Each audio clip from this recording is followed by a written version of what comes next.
can be on the bed, but you gotta lay down. No, I want to pet you, but I gotta film. You're very distracting when I try to film. Hello everyone, and welcome to part 2 of the Asexuality and Aromanticism video trilogy. It's A-okay to identify with A.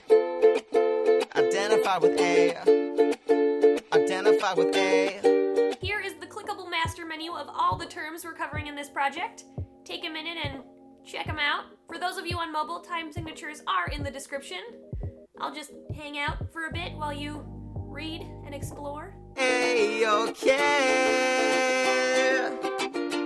It's A-okay to identify with A. Alright, that's enough of that. Let's start breaking down some super awesome ace and arrow terms. We'll start with types of attraction. There are numerous ways a person can be drawn to another person, and Joe is going to break down 2 of the more well-known attractions, sexual attraction and romantic attraction. So it can seem kind of strange to ask an asexual person to define sexual attraction because it's something that we don't actually experience. The way that I see it, sexual attraction is a physical and psychological yearning for some kind of sexual contact with a person. And to me, that's all it is. It's wanting to have intercourse or any kind of sexual acts with a person, and that draw that you get to do that. So while sexual attraction is just one element of what we call sexuality, we can also look at romantic attraction. And this can be defined as an emotional and psychological yearning for romantic contact or romantic interaction with another individual. Now, often romantic attraction is complementary to sexual attraction. It can line up for a lot of different people,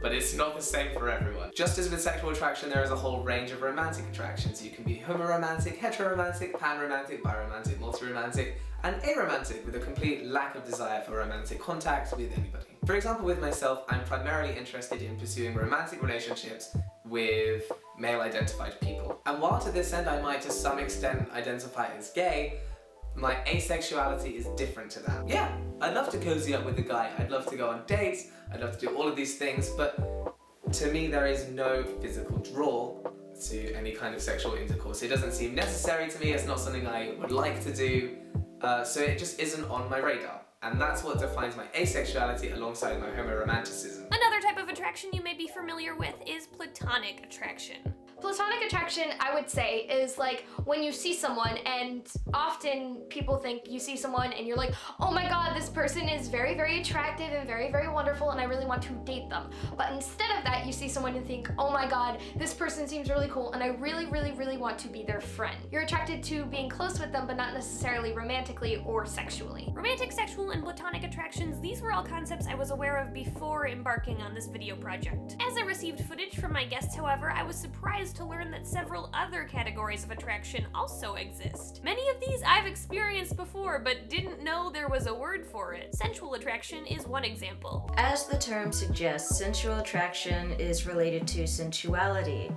It has to do with the senses, most notably touch and smell. If you're sensually attracted to someone, you might be attracted to how they smell, for example, or you might want to touch them, you might want to be touched by them. You might want to cuddle, you might want to hold hands, you might want to press your lips against theirs, etc., etc. Sensual attraction is being attracted to someone in a way that makes you desire sensual output from them. For some, sensual attraction always happens hand in hand with another type of attraction. For example, maybe for you, sensual attraction always happens at the same time as sexual, or always happens at the same time as romantic attraction. And for you, sensual attraction is essentially the same thing as that other attraction that happens at the same time. They are indistinguishable. They are not 2 separate things. And for you, that's okay. For many people, that's okay.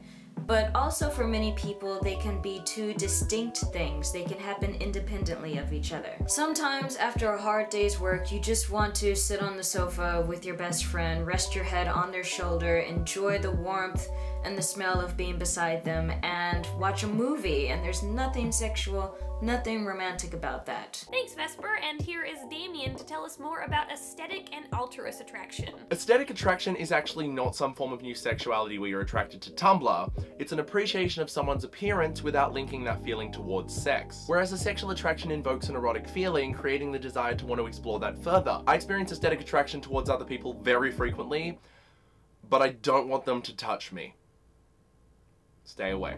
Altruist is basically when you crave an emotional closeness with a person, but you don't necessarily want it to be romantic, and you don't really want it to be platonic either. It's kind of somewhere in the middle. Just like everything in this world, there is a spectrum for it, and the more that I talk about it, the more that I actually realize this describes me kind of perfectly. And now let's switch gears and talk a little about what I like to call sex or romance attitudes. Our next guest is going to tell us what it means to be sex or romance indifferent. Sex or romance indifferent is when you don't really have a strong opinion on sex or romance. It's not something that you actively pursue or want or are attracted to, but it's not being completely repulsed by the idea of romance or sex. And here is Amelia to break down what it means to be sex or romance repulsed and sex or romance averse. If you are sex or romance repulsed, it means you don't want to engage in sexual or romantic acts. The idea of it is repulsive. If you are sex or romance averse, this also means you don't want to engage in sexual or romantic acts. Which term someone chooses to use is up to personal preference. Thanks, Amelia.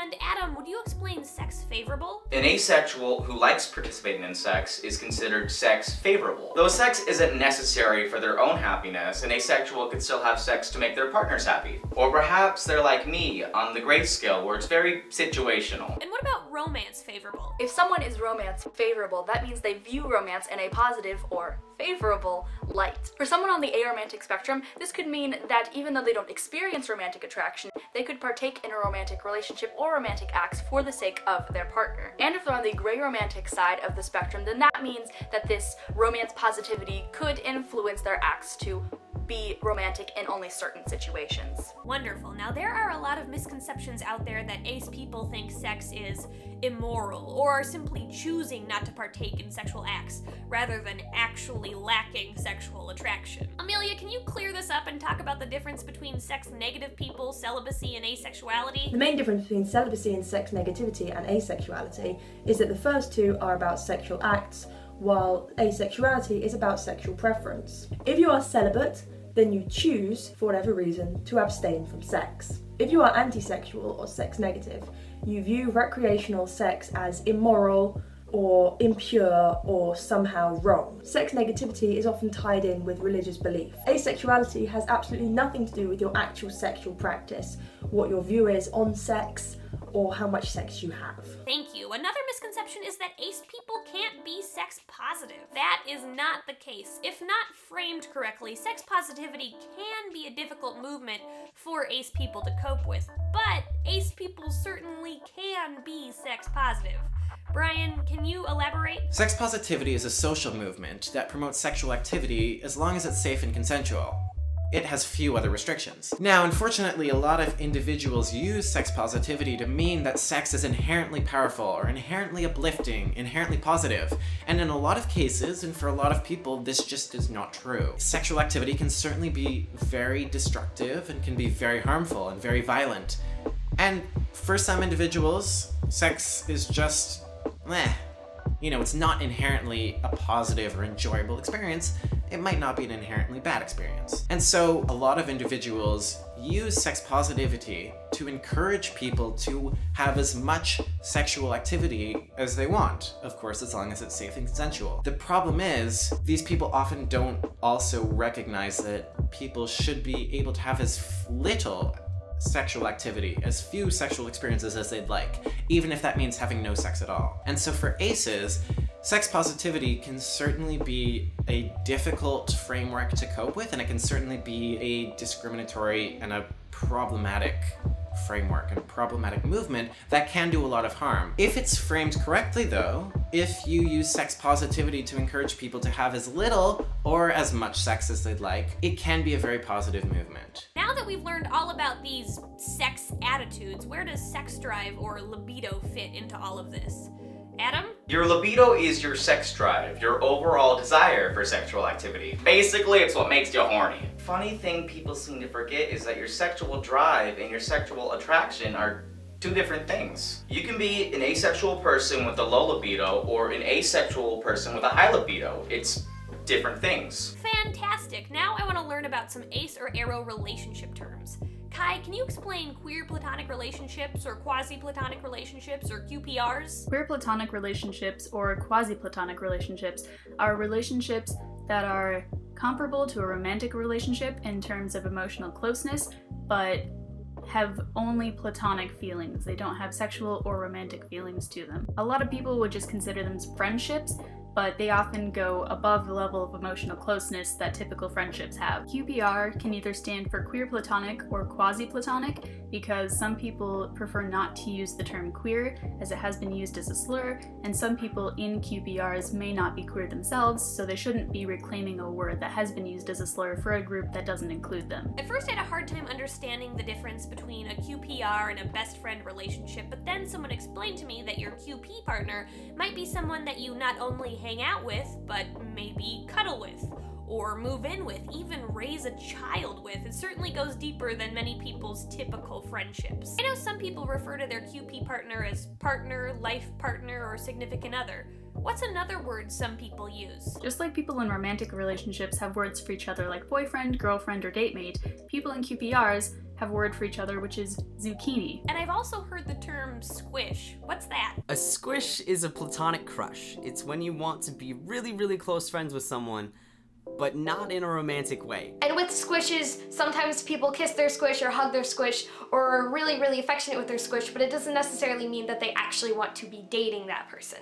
They just really, really love that person and have a lot of affection and adoration for them. I personally had a huge squish on the person who is now my queer platonic partner, and we've been in a QPR for a few years now. I've absolutely had squishes on people and I felt weird because I was like, I get nervous around them and I really want to be their friend, and I get quiet and I clam up around them because I really care what they think of me, but I don't want to kiss them and I don't want to like be in a relationship with them or be romantic with them.